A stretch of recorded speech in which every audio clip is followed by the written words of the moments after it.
Chapter 52 The Glory of Gajanana. Om Shri Ganeshaya Namaha.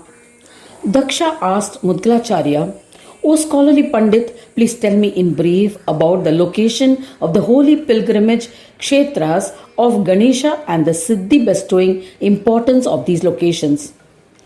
Mudgalacharya explained, Devas and Munis reverentially installed an idol of Gananatha in the form of Gajavaktra in the southwest corners of their islands. Devas, Munis, and human beings all worshipped the idol installed in the southwest corner and performed Vibhus Puja. Idols of Gananayaka were installed on Bhadrapad Shukla Chaturthi at noon. Hence, this Tithi is especially important and is celebrated with festivities. Profound devotees, residents of all three worlds, conduct pilgrimage to attain Siddhis. The expanse of the kshetra is 10 yojanas. The idol of Gajanana is established in the center of the kshetra.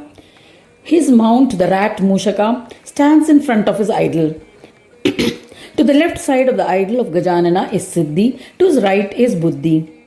There are idols of 8 Siddhis in the 8 directions. 8 Matra Ganas of divine mothers, are established behind them. Behind them are the 8 well-known Bhairavas. The gatekeepers, Dikpalas, equipped with their weapons, are stationed in the 10 directions. Shankara, Vishnu and other devas are positioned to the left side, while Kashi, Ganga and other pilgrimage kshetras are on the north side. Muni and Seshnag are established behind them. Mudgala and other important devotees stand in front, singing the praise of Ganesha. O illustrious one, all the important chiefs of the 3 worlds are present in their Amsha form to perform service to the Lord. Devas bathe with devotion in the sea and then are established in front of their respective tirtha from where water for bathing is acquired. They narrate legends of the glory of Lord Ganesha to each other. They dance, laugh and endeavor to be happy. There is also a Ganesh tirtha from where water for bathing is acquired. Those who bathe in it are bestowed with siddhis, all attainment, accomplishment. There is no doubt about it. Those who undertake the pilgrimage attain fulfillment of their desires. The holy kshetra bestows 4-fold prosperity. Such devotees are truly blessed and become content, no matter where they stay. If they are devoted to Gajanana, they will be attaining union with the Supreme Brahma. By mere darshan, their sins will be washed away.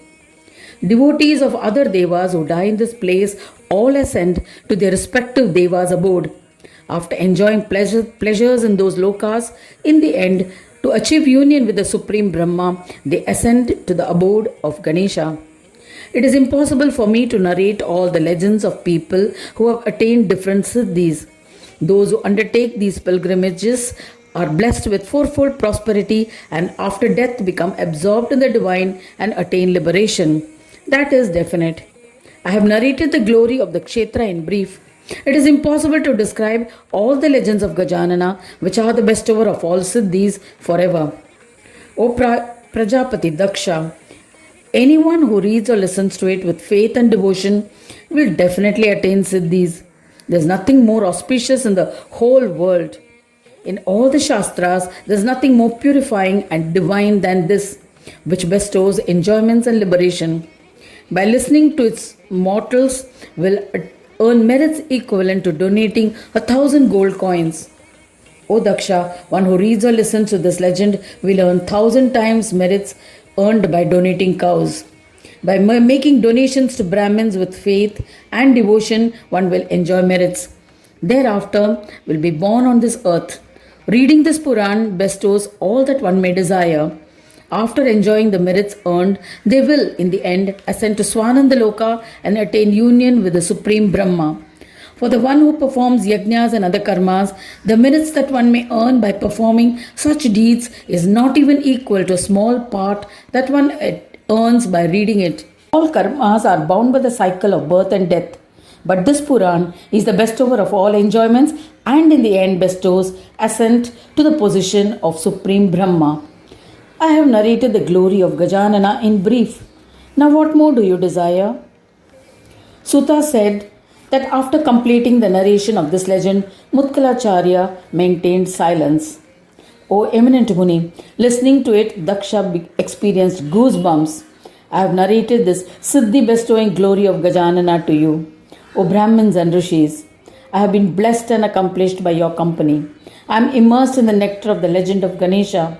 O Brahmins, there is no one superior to the supreme Ganesha who has authority over all Brahmas and is the bestower of divinity.